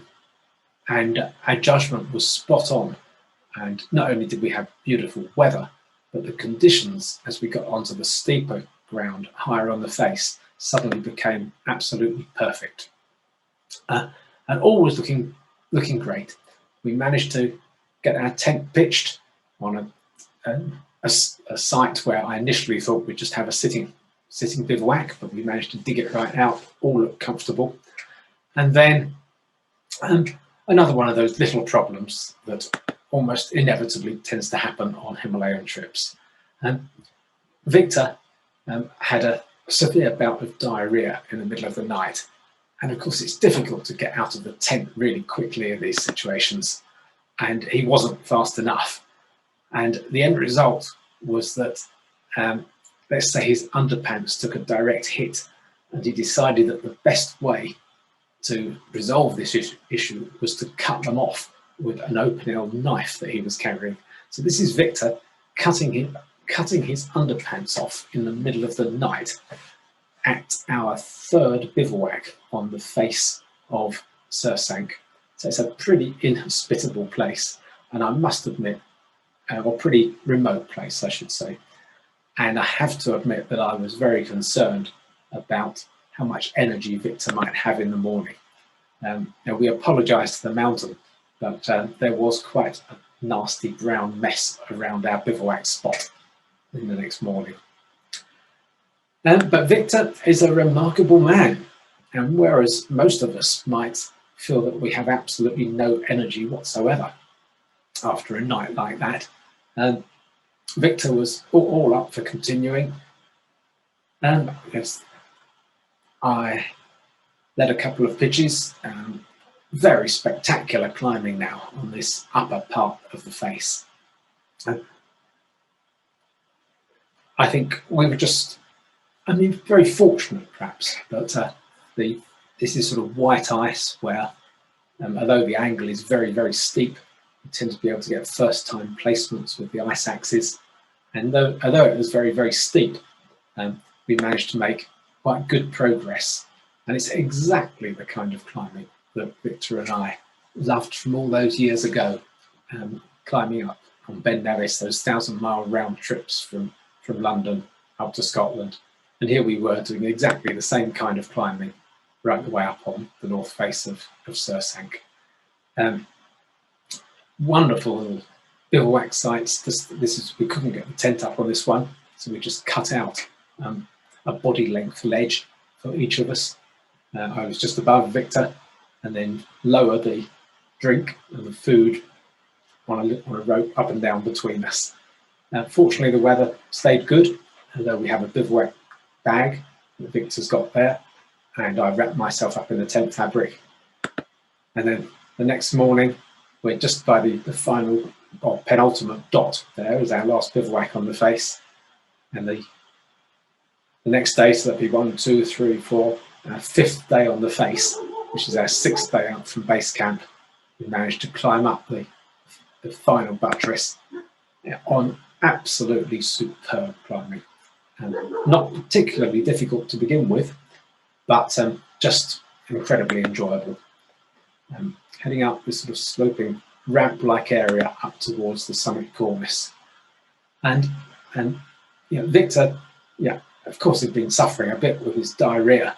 He seemed to have but at this point, he had a resurgence of energy and zoomed up towards the summit cornice. It's much steeper than it looks there.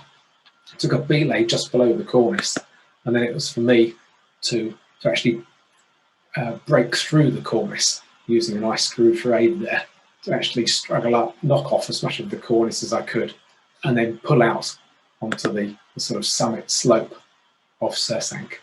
So we climbed up the buttress line there that's just catching the sun onto the top of the sort of snowy forepeak.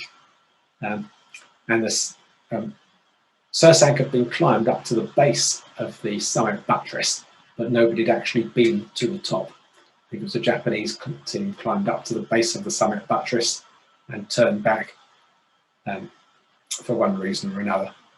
But Victor and I, we were very fortunate. We got up there, and the next day, yes, we bivouacked just on the snowy summit, very cold bivouac, open bivouac. And the next day, we climbed up to the summit of Sersank, the unclimbed summit of Sersank, and our first summit together after 29 years. And a very special summit it was. It was a wonderful to climb together again and to achieve success on a mountain like Spantic. Victor, that was absolutely brilliant. Can't thank you enough for everything. Brilliant. What a great climb. What a great climbing partner. This is day 6 of climbing. We've had such a good time in spite of all the bad things. In spite of... we'll talk about those later. I think these are 6 of the best days of my life. And I think you can't really say better than that. And Victor was 66 years old at that time. He's a remarkable man. So, and I've climbed with him now for, nearly 40 years. So there we are, we've gone from really not getting on very well at all together in the late 1970s, on to climbing Spantic together in the late 1980s, 10 years later, to climbing Sersank together in 2016.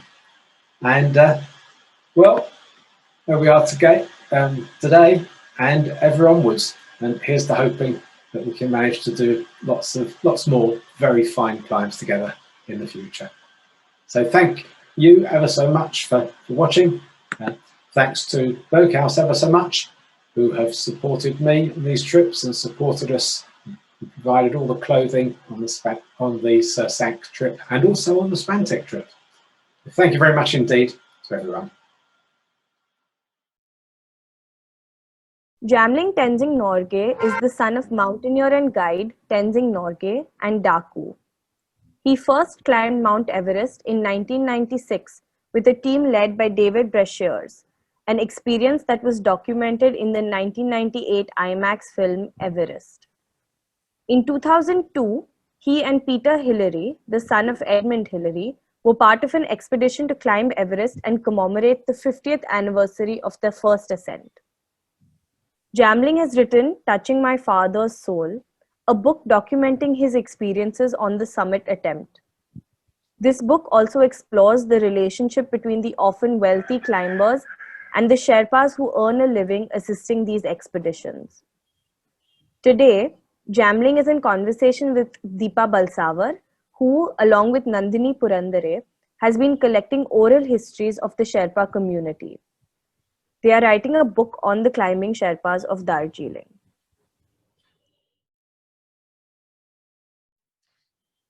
Hi, Jamling. It's a pleasure to talk with you today. Shall we start? Shall we get straight down to some questions and then interview with you? Sure, yeah, definitely. Let's have a nice conversation. Let's have a nice chat. Great. So I think, so I think as a first starter, tell us a little bit about how you started climbing and also what you're doing now, so that people get a sense of you as a child and beginning climbing and where you are at now. Okay, so to answer your question, I started climbing at a young age. Climbing more than climbing, it was trekking and experiencing the outdoors with my father. I went on one of his many journeys into the Sikkim Himalayas, into the treks in the Darjeeling region, along the Singalila Ridge, went up to the Zongri HMI base camp. So that's how I started my, my life with my dad. In most part of the world, when people say, let's go on a holiday, during you come back from home for your vacation, and most people, when they go on vacation, they usually go to the beach or to some fancy places and stay in hotels, or, our holiday means let's go, somewhere. As a family holiday means we go on a trek. Right. And the mountains, which was nice. And it was that time only at the young age when I realized that I love being in the outdoors, being amongst the mountains, and I love climbing. And I ultimately wanted to aspire to climb Everest and other big mountains, and that's when I realized that I did not want to stay behind a desk all my life. I did not have a career sitting in a desk 9 to 5. I wanted my office to be in the outdoors.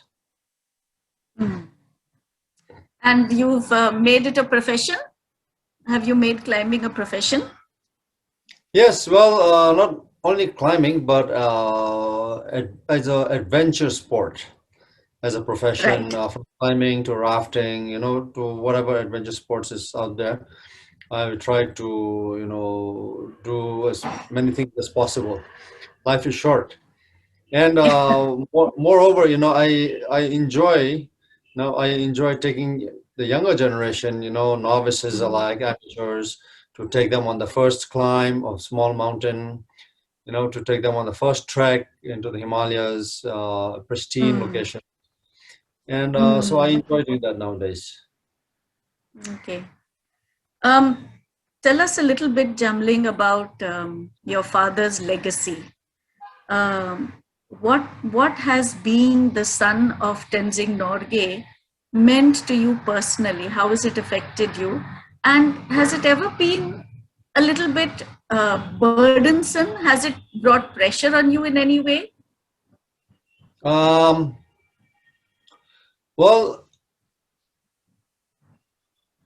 being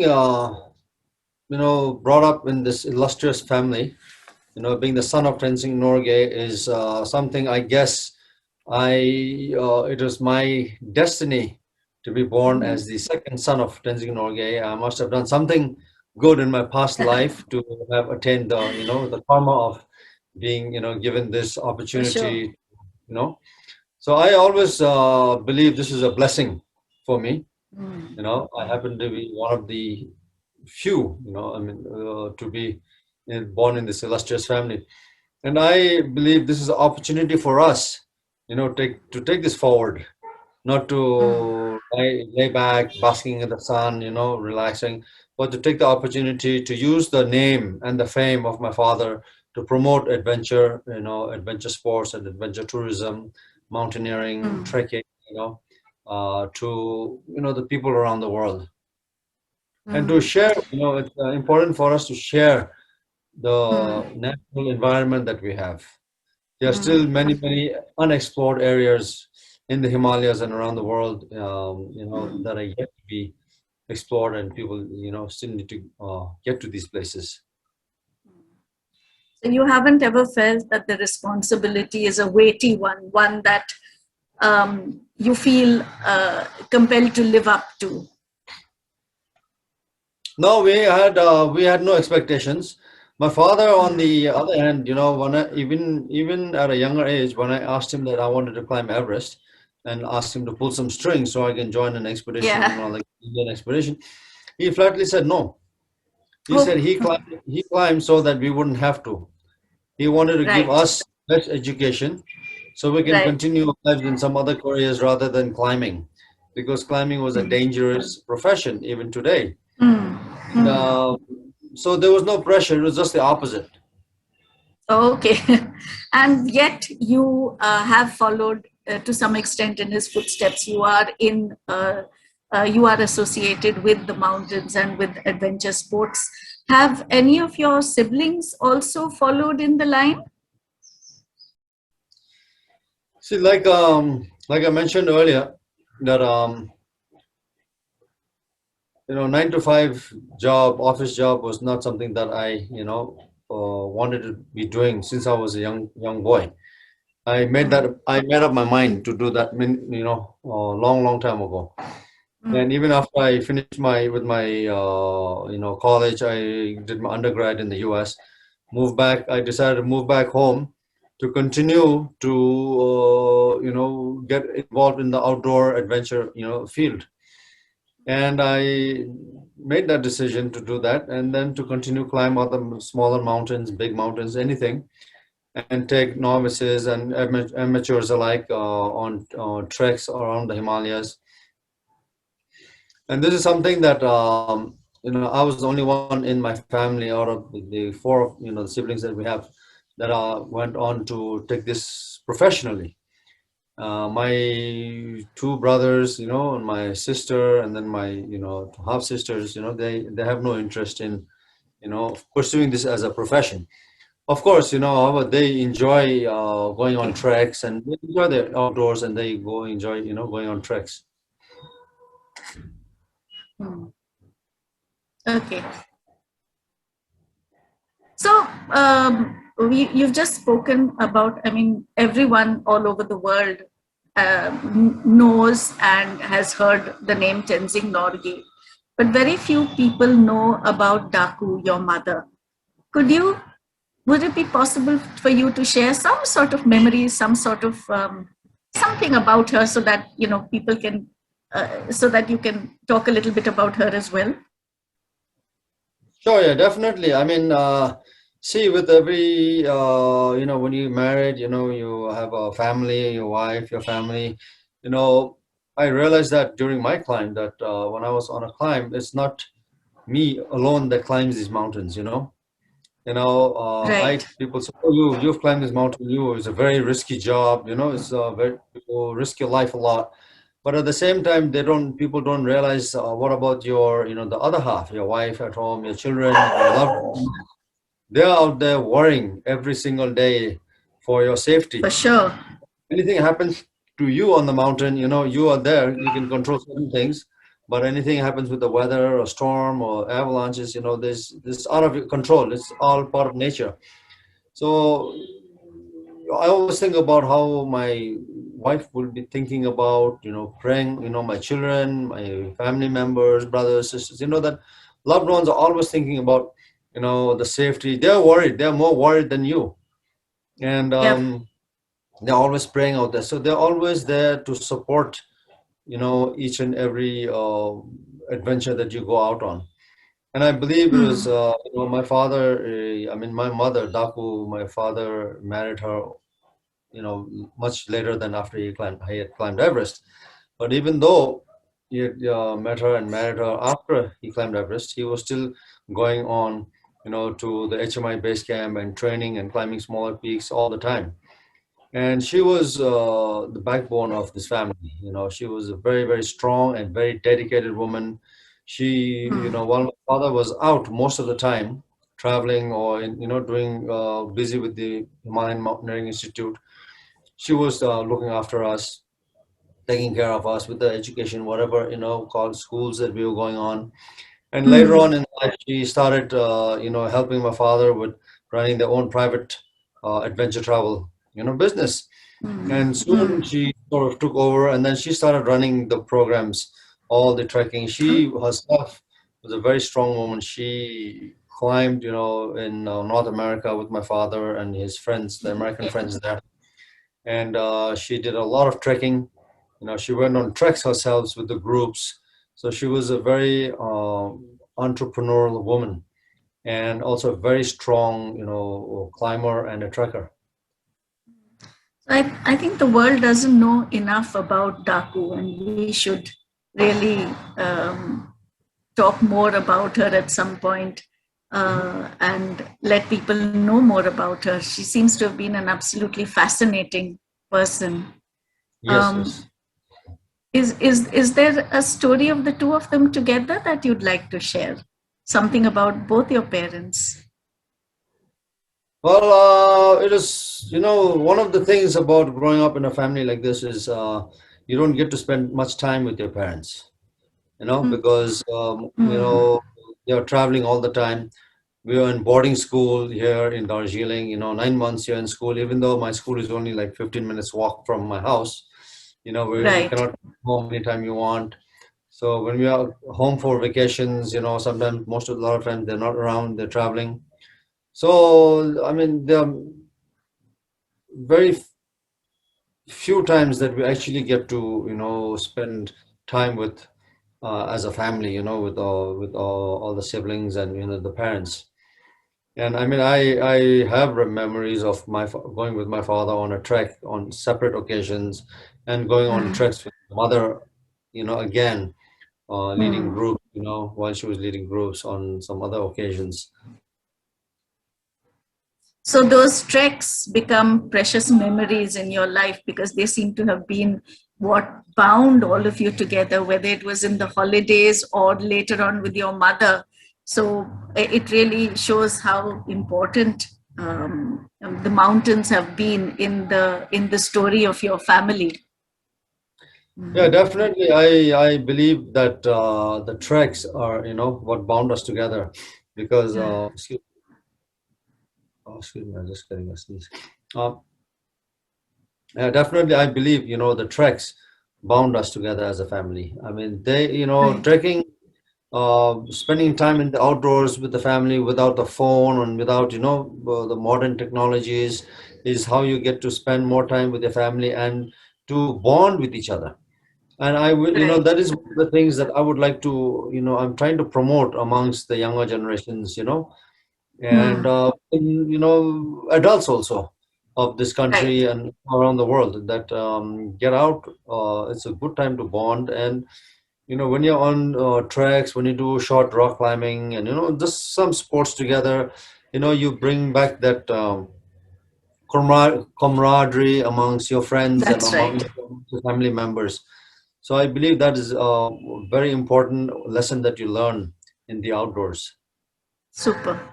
Um, Coming to Darjeeling itself, your father was part of of a group of Sherpas who migrated from the Solukhumbu region and came and settled down in Darjeeling, particularly in the Tungsung area. So a lot of them, their families have been around now in Darjeeling for over 100 years. But recently, I mean, in the last 20, 30 years, there have been a second group of Sherpas who've come and settled down in the Alubari region, who have come mainly from the Makalu side.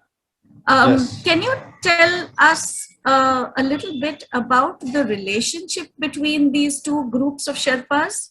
And also, are you in touch with all the newer Sherpas? Yeah? Yeah, I think, see, since Nepal was closed, until 1950, Right. all the expeditions started, though, especially to climb Everest, was from Tibet. And out of that, most of the expeditions that went to Tibet was started from Darjeeling. Because, after 1922, I think the Tibetan government said, we closed the border from the Lhasa side. So then they went from Darjeeling all the way across into, from Sikkim, they crossed into the Tibetan border. And then they went up north, west towards climbing Everest. So all expeditions started from Darjeeling.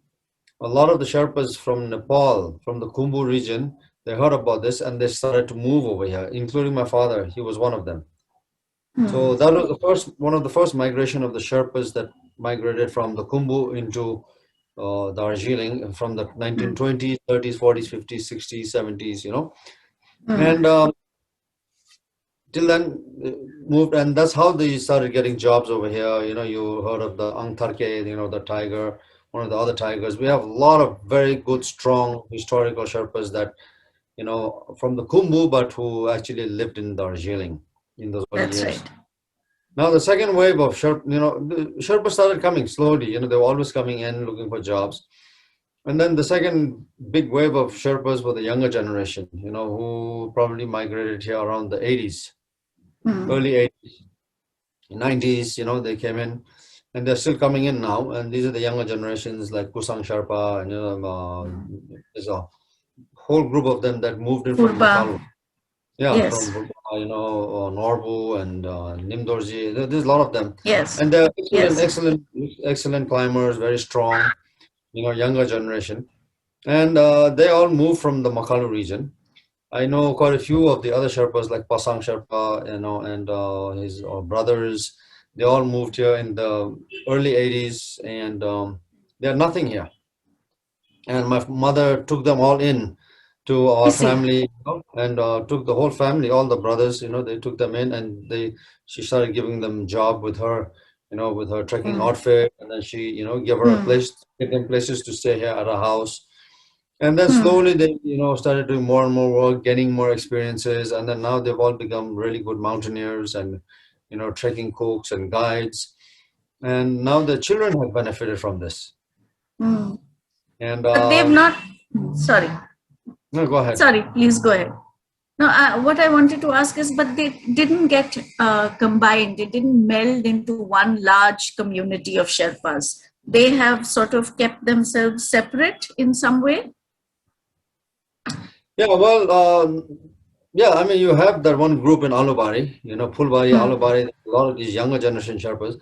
Now, one of the things they haven't gelled together is because we have the older generation who we have only like a handful of them now. And they're all probably in the 80s, in the mid 80s by now. And even their family, the wives of the Sherpas, they're all in the mid 80s, and most of them have passed away. And now those Sherpas, who have children, they are all probably my age now, all in the 50s or something. They're all, and most of those Sherpas, they are in the government services now. They're doing their own businesses, so not involved in climbing at all. Right. So there are no climbers among the older generation. No climbers amongst the older generation. Only the climbers from the older generation would be the instructors, the older generation instructors from my father and their sons took up the job at the Mountaineering Institute in Uttarkashi, at NIM and other places. Right. So that's the reason why we don't have the younger generation of Sherpas from Makalu and our generation of Sherpas that, who our fathers were, mountaineers. They have no connection because they are in totally different fields. That's right. I understand. So you just made a point about those who are in teaching, who are at HMI or at Uttarkashi or this. But what about? I mean, this past year, the whole world has been affected by this COVID pandemic. How has it affected the employment? Because all the rest, the Alubari, the Phulbari Sherpas, all of them work with various companies or agencies, and they get commissions to climb with members to the different peaks. So how has the past year affected their employment? And also the flip side, how has the COVID year been for the mountains? Maybe you could tell us a little bit about that. Well, number one, COVID year for the mountains has been a blessing in disguise. Okay, especially the mountains, the environment has got a big relief from human beings, trampling on them, polluting them, So they've got a good break, and for that, it was good that we had, in a way, it was good to have the pandemic in these areas so that, it gave the nature more time to rejuvenate and, reform itself. But on the other hand, human beings, even we're talking about the Sherpas who lost their jobs for the whole year. There was no climbing at all, no trekking. Everything was closed around the world. And we are not the only ones, the Sherpas are not the only ones who suffered from this. People around the world tourism industry almost collapsed, from airlines to hotels, all the porters, the Sherpas, So it was a very hard time for most of these people because they work from season to season. Exactly. They go on an expedition for the spring, they're booked for the spring, and then after that they go in the summer, they are somewhere else in Ladakh, in India, climbing again in the fall. So from season to season they work, and if the whole year there's no job, it is very difficult on them to sustain themselves. So because of that, we've been involved, my father's foundation, we have been involved in trying to get help to all the Sherpas, as far as possible, from the Makalu Sherpas to the far out villages in Rimbek, Srikola, Pedikola, a lot of places, not only here, but in the Khumbu region to Thame and, I see. Yeah, so we've been involved in getting relief, COVID relief, with the rations, food supplies, money, whatever else we're able to help them with. We've been involved in, getting that done in the past year. So this is the same Sherpa association that was started by your father? No. This Is is my father's foundation, Tenzing Norgay Sherpa Foundation, which is a foundation in the US. So we were able to help. Oh, it's okay. Okay, so you're talking about the US Foundation. Yes. Okay. So that's good to hear, because otherwise the whole, of course, it's been devastating for groups and workers everywhere. Yes. And as you say, for seasonal workers, it must be really, I mean, it's been a horrendous year. Are things opening up a little bit though now? Yes, now it is opening up. I believe Nepal is open for business. There are already expeditions, that are booked for a few of the mountains in Nepal. Trekking is sort of trickling in slowly, and Right. so everywhere in Darjeeling, in these areas, it's opening up also. So I believe spring will be a little bit slow, but there will be some movement in the Himalayas, not like last year where everything was shut down. And then hopefully by fall, we will be back in business again. Oh, I hope so. I think that will be good for all the, for good news for all the Sherpa climbers as well. Jamling, something slightly different. You've just celebrated Losar. So Happy New Year to all of you. Thank you. Thank you. It's the same. So it's the same, of course, New Year that celebrated the spring year, the starting of the spring year that's celebrated all over the country in different forms. Tell us a little bit about what you do for Losar and how it is celebrated there in Darjeeling. Well, Losar is basically our, the Tibetan calendar, according to the lunar calendar, is the New Year, which falls usually in February or March, 1 month back and forth. And it's pretty similar to, the Chinese New Year, around the same time. Right. This year, it fell the same date, and next year it'll fall 1 month up, apart. And it's basically a celebration, like your Christmas. The Christians celebrate Christmas, New Year. It's more of a time for giving, for families to get together, family reunions, and just to, enjoy each other's company, share each other's company, have good food, enjoy. That is the basic concept of Losar, is to get together as a family, like a combination of Thanksgiving and Christmas together. So I guess like all other community and family festivals, this year has been a rather muted celebration. Yes. Losar is also, this year also it's been, it's more of a family affair. So, relatives visiting, the elders, and then you going around and visiting all the places. Yeah. So it usually runs to 5 days are the more important days, the first 5 days. But then the celebration sort of officially closes on the 15th day. Okay. I was just thinking back to, again, the time that you were talking about going on treks with your father. And I was just wondering, do you remember any of those expeditions from those times? We've all read expedition accounts of the 20s and 30s, which had huge, they were mounted like attacks and involved huge numbers of porters and huge stores that had to be shifted and done in stages. By the time you were born, and expeditions at that time, were they very different? Can you remember any of the expeditions that went when you were a child? Could you tell us about any of them? Actually, I don't remember, because, as a child, I don't remember all the expeditions because we were in school most of the time. That's right. Did not get to join any expeditions or see anything. But I do remember a time when in the mid-70s, John Hunt and this group had come to go on do a climb up here somewhere. And I remember the amount of gear that, everything was stored at a house in the backyard. and there was a lot of gear for that small expedition like that.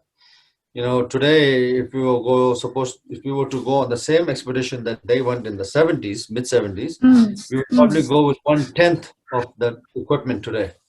I'm sure. Yes.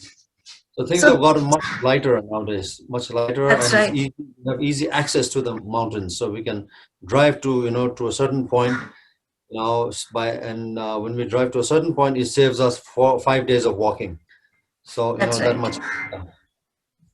And also, perhaps the attitude towards climbing also has changed a little bit. So there's more alpine style attempts, quick dashes up, and trying to cut down the time. Does that also make a difference?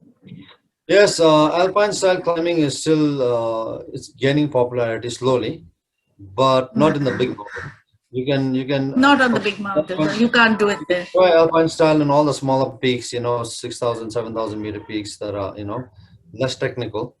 And when you go on 8,000 meter peak, it's only very few people in the world that attempt alpine style climbing, because it's almost impossible to get so much supplies, and get yourself up with all the supplies that you need on that mountain.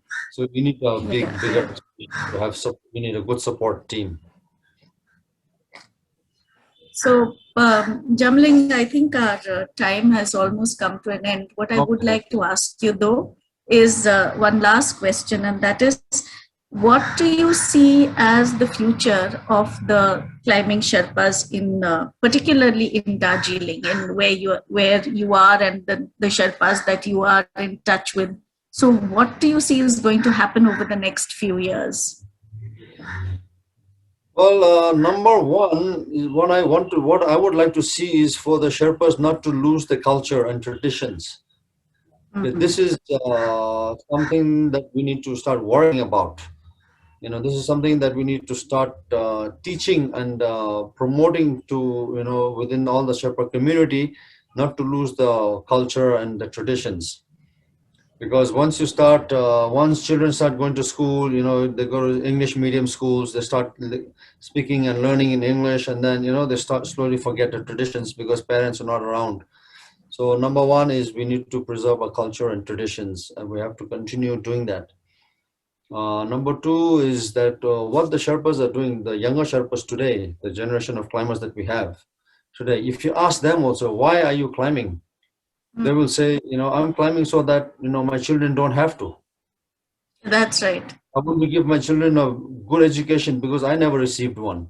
And that's exactly the same thought process that my father had, what my father told me, 40 years ago. And 40 years later down the line, these Sherpas are saying the same thing. You go to Nepal, to the Khumbu region, the Sherpas there will give you the exact same story, the same answer they will give you. So they're coming, and hopefully by the next generation, we'll have less Sherpas, climbing. But every time I think about this, and every time I say, well, we should have less Sherpas, we can have more and more Sherpas, in this profession. And nowadays, the Sherpas who are even educated Sherpas, they move back, to climb mountains, not as a profession, but as a hobby also. Okay. Take up challenges, climbing unclimbed peaks, doing things, as a Sherpa. And because we are sort of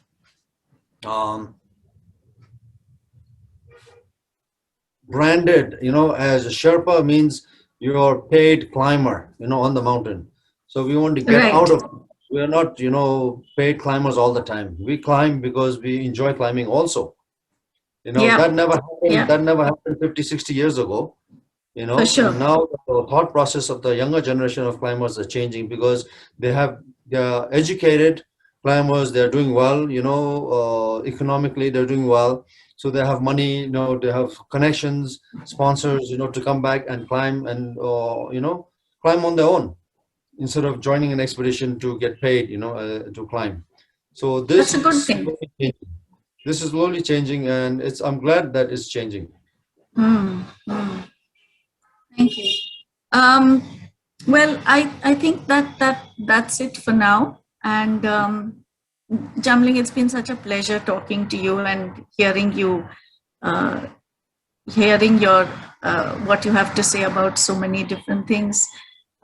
We hope that I hope Nandini and I can come and see you again soon in Darjeeling as soon as things open up. Yeah. Welcome anytime. Thank you. And from all the viewers, yeah, and from all the viewers of the Himalayan Club, I would like to say thank you so very much. Well, thank you for having me, and feel free to call me anytime. We will. Thank you. Okay. Thank you. Bye. Okay. Bye bye.